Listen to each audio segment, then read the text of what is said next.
If you've made it this far in my space game mini series, I want to congratulate you because by far what we're going to do today is going to be the easiest of the two other videos. So this is going to be 3 videos total. This is the last one for replicating this space game that my coding student made. And so we got all the easy steps today, and I'm excited to get started with that.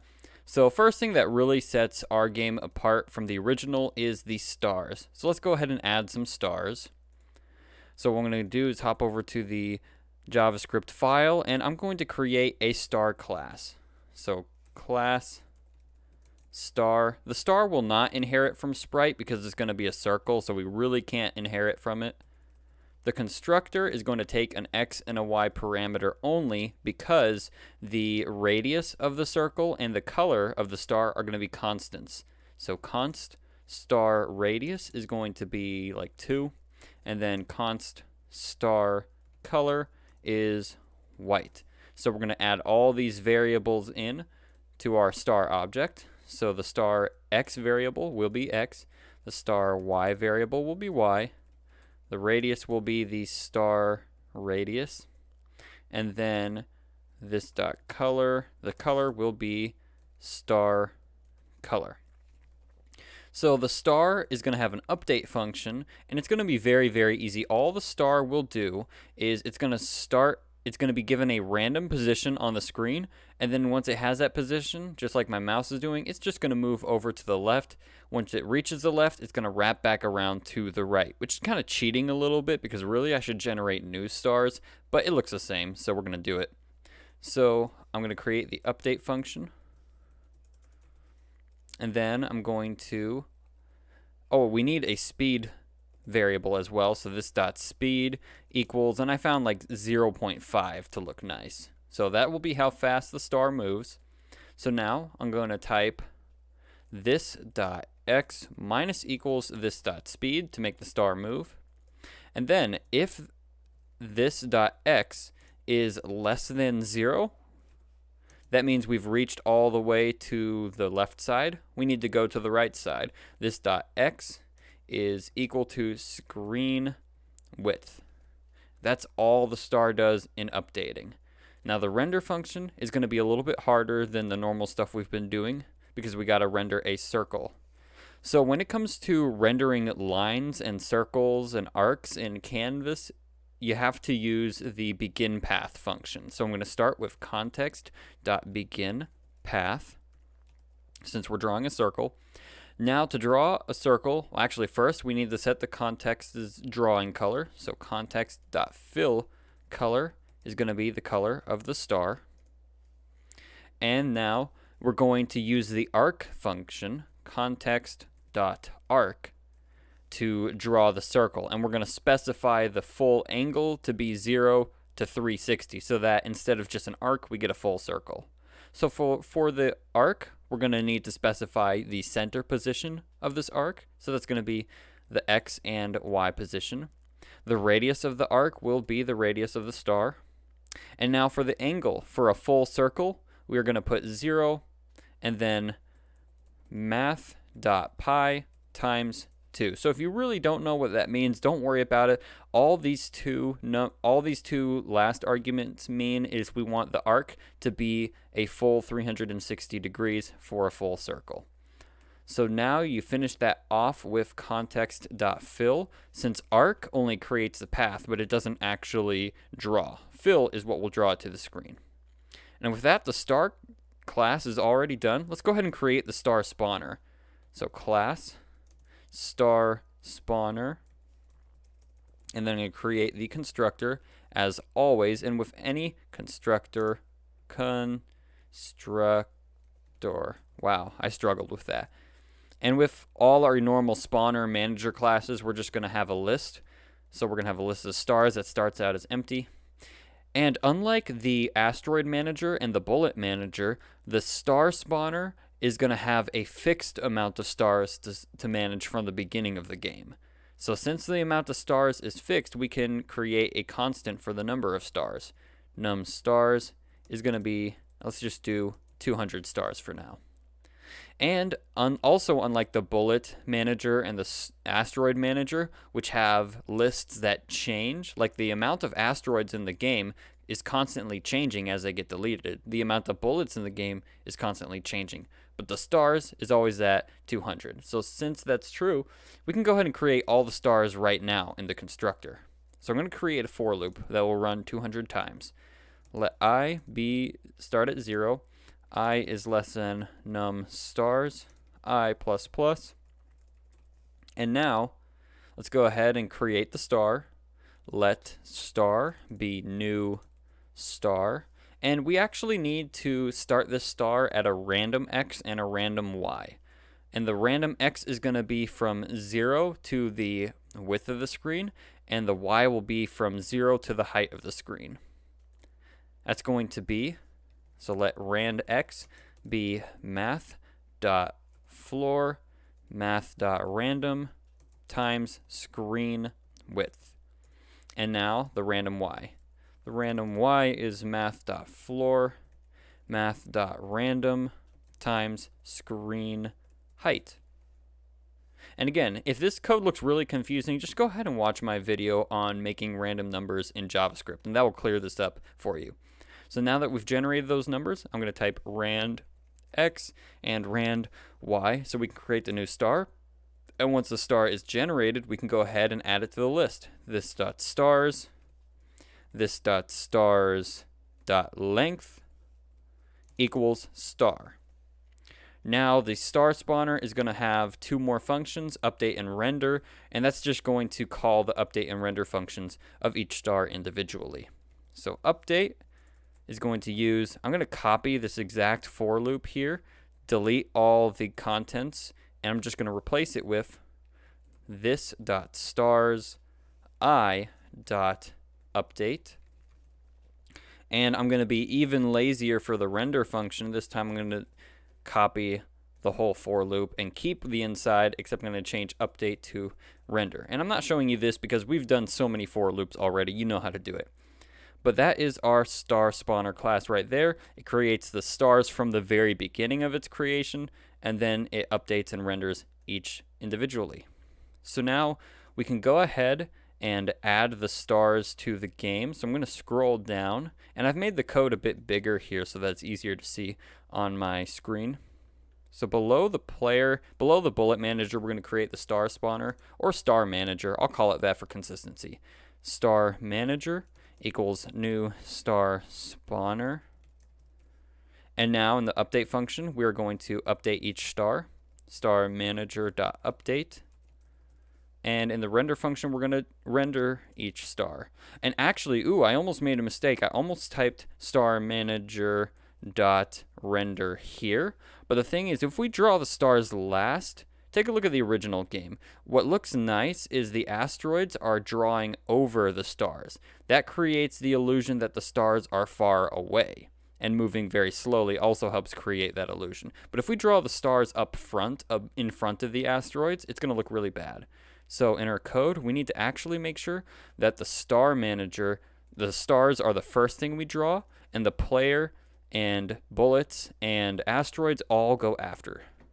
So once we refresh that, oops, I made a mistake. So let me go ahead and pause and find what it was. It turns out that I made two different errors. The first one was I accidentally put a space in between the less than and equal sign. I want them together so that my total operator is less than or equal to. And then for some reason here in the render function for the star, I did fill color instead of fill style. So I'm going to replace that with style. Now when you save that and refresh, you have the the stars appear on the screen. And it looks pretty good to me. And again, the stars are the same, just wrapping around to the other side of the screen, but I can't really tell that at all. So now the next thing we're going to do is create the turrets that were also in the original game, because I really like these. So those are actually pretty easy to add. I'm going to go ahead and create a turret class, which is going to be below the sprite. So let me find wherever the sprite class is. Sprite class is here. I'm going to go do it above the player. So I'm going to create the turret class, which this time it will inherit from the sprite. So class turret extends sprite, and the turret will take an x and a y constructor. There, I got it that time. It's going to take an x and a y parameter, and the width and height, like I've done with virtually everything else, is going to be constant.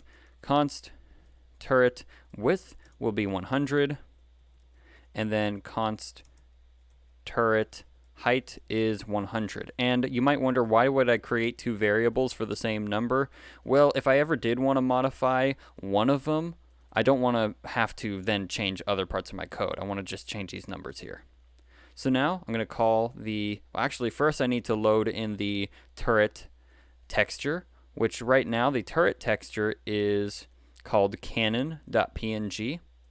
So let texture be new image texture.source equals cannon.png. And now we can call the sprites constructor super x, y, turret width, turret height, and texture. So that sets up the turret. The turret's also going to need a few more variables. One is a fire delay. So this dot fire delay, which we're going to set as 0. And the turret is going to need a maximum and minimum fire delay as well. And those are going to be constant. So I'm going to create some more constants. Const max fire delay is going to be 200 frames, and the minimum fire delay is going to be 100 frames. And we're going to see what those do in a second. Lastly, the turret's going to need one more variable, a dead variable. This dot dead, which will start out as false. I don't know if my student originally added this in his game, and we'll see. Nope. Okay, I'm going to code it to where these turrets will get destroyed when the asteroids do touch them. And again, this is also, I do got to give him credit, this is an incomplete version of the game, since obviously the player's not dying either. But I'm going to make it to where the turrets get destroyed here. So we're going to have a dead variable for that purpose. So now let's create the update function for the turret. What the update function is going to do, the first thing it's going to do is update the timer. So this dot fire delay or fire timer, I'm going to call it fire timer. So fire timer, this dot fire timer minus minus, and then if the timer reaches 0, we spawn a new bullet. So if fire timer is less than or equal to 0, then we're going to create a new bullet. But before we do that, let's also go ahead and update the timer. So this is why we created the maximum and minimum fire delays. What we're going to do is whenever the timer reaches 0, we're going to reset it to a random number between 200 and 100. And that's going to be how fast this turret shoots. So I'm going to reset the fire timer. Once it reaches 0, then we're going to say this dot fire timer is equal to, and let's make that random number, math.floor math.random times maximum fire delay. Oh, I was hoping enter would automatically fill that, but I guess not. Max fire delay plus min fire delay. So that will generate a random number from 100 to, I think, 199 or 200. Doesn't really matter. So now the fire timer is randomly reset, and now we can spawn the new bullet. And this is really easy to do, since in the last video we created a spawn bullet function in the asteroid manager. So manager, which is the asteroid manager, dot spawn bullet.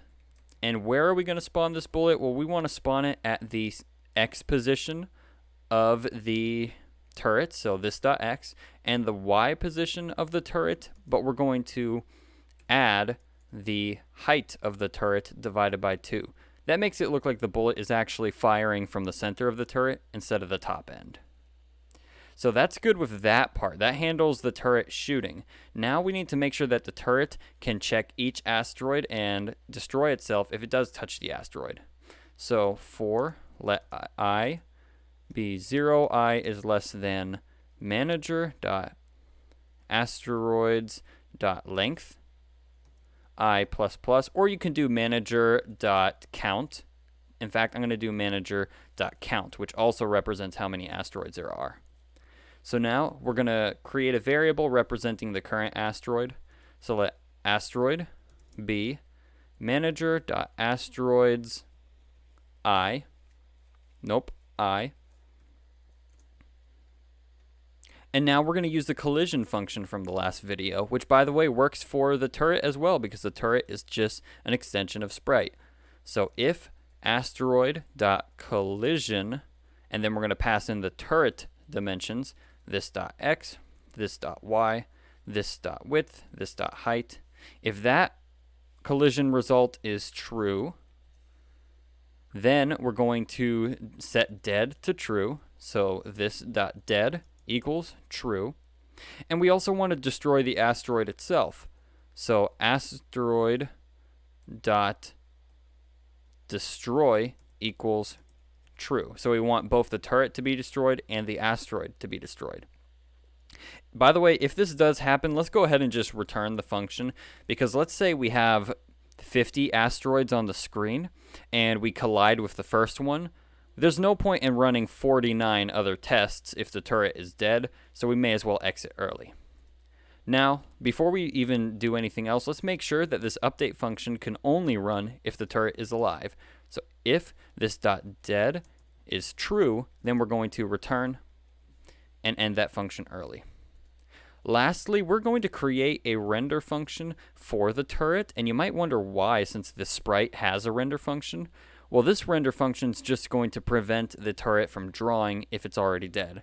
So if this.dead equals false, that is the only reason that we can say super.render. So again, super stands for the sprite. So the sprite render function is what we're going to run as long as dead is false. You can call this a wrapper function because all this function does is it runs this function, but with one extra condition. And also this function is overriding the original sprite function. So when you say turret.render, it's not going to run the sprite's render, it's going to run this render because they're overriding. All right, that should be everything for the turret. Now we should be ready to create the turrets in the game.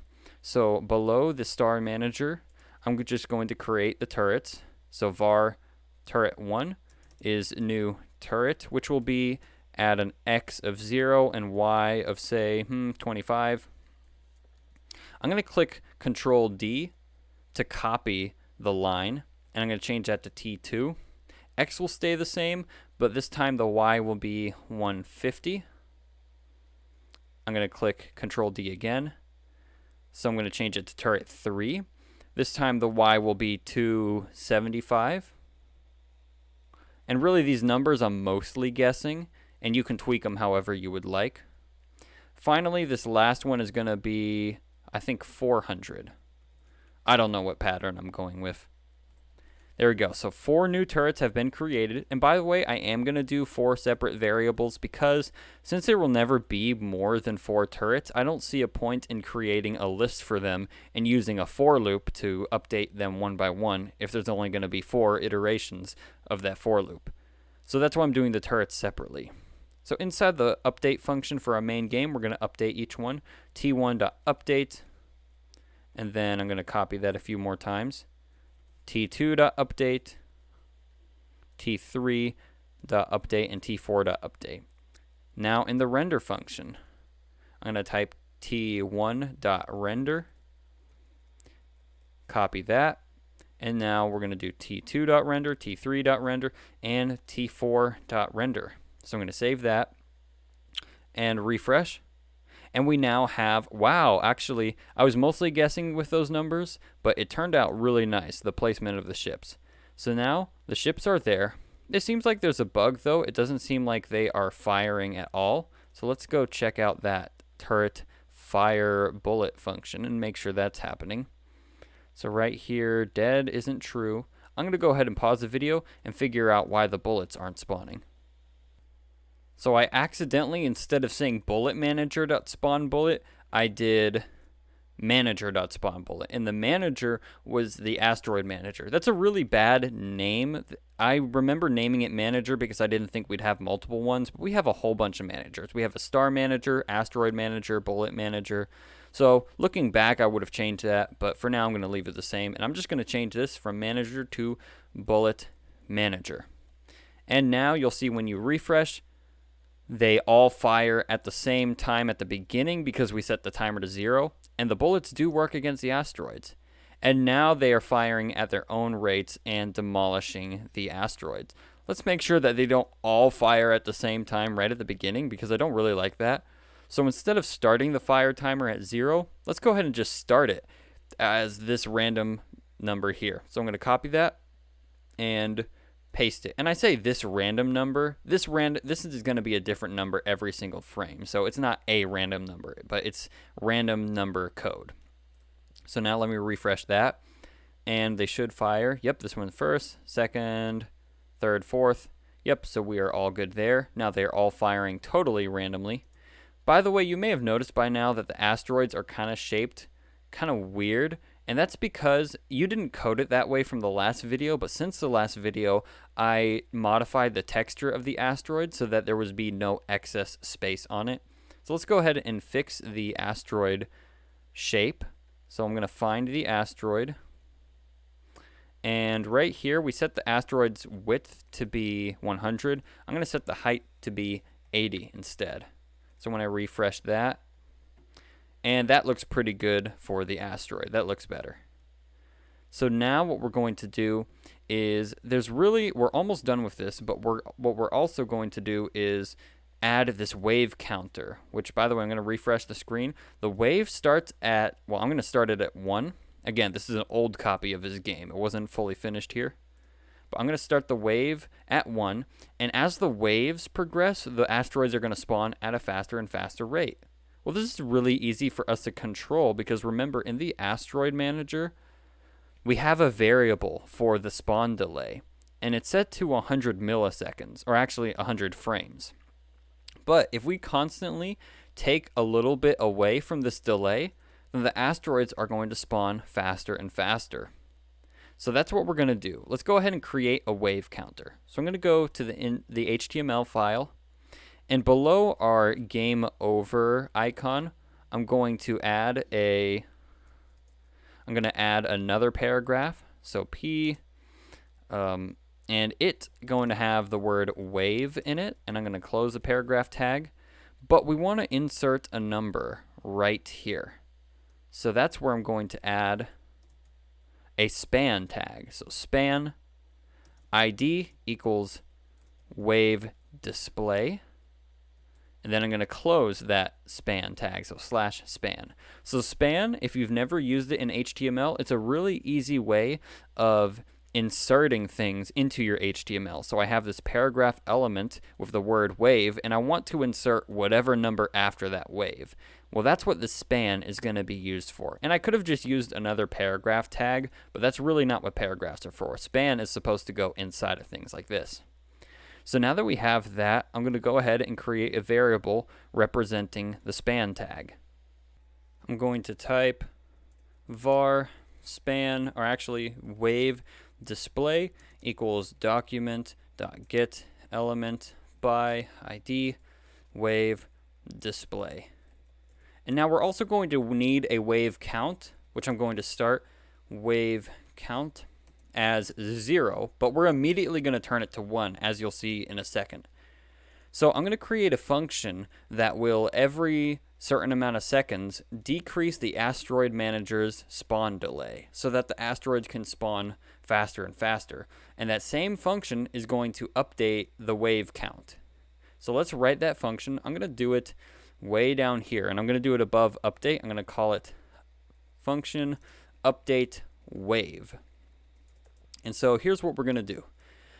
What this function normally will do is add 1 to the wave count and then decrease the delay, but we want to make sure the delay isn't already too low. So we don't want a negative delay. So I'm just going to check if the asteroid manager dot delay is less than or equal to 10 frames, then we're just going to say wave display dot inner HTML equals final wave. There will be no more waves after this. And then we're going to exit the function early. So if we've already, by some miracle, the player has already reached this delay that's super small, then we're going to set the wave to the final wave. But otherwise, here's what we're going to do. Let's decrease the delay. So manager.delay minus equals, and we'll do, say, by 10 each time. And we're going to add one to wave. So wave count plus plus. And then we're going to set the inner HTML. Wave display dot inner HTML, which is what I just mentioned, that span, this part right here, the number that we're going to insert. The inner HTML will be equal to wave count.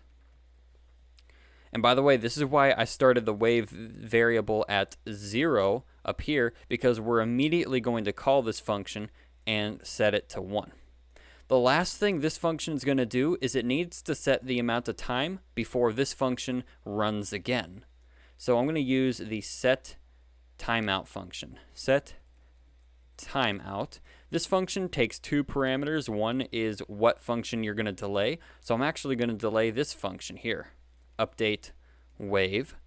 And how long will it be before that function runs again? Well, it will be 2000 milliseconds, or just 2 seconds.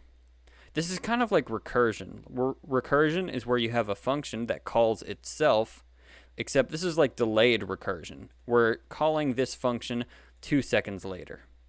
Now, of course, nothing will happen when I refresh the page. We do get the wave count right here, but nothing does happen yet because we didn't actually call this function a first time.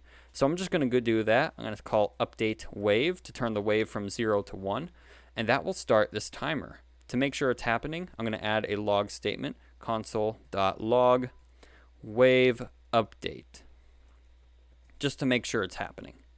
And also, this is looking kind of sad. Let's make that a little bit bigger. I'm going to go in the CSS, and I'm going to create a rule for the paragraphs. And by the way, that won't mess up the game over message, because even though that is a paragraph, it has an ID. So the ID will override anything I write here. But let's go ahead and make it bold. So font weight bold. Let's also make the text bigger. So font size 30 pixels. And I actually think that's all I want to do. Let's refresh.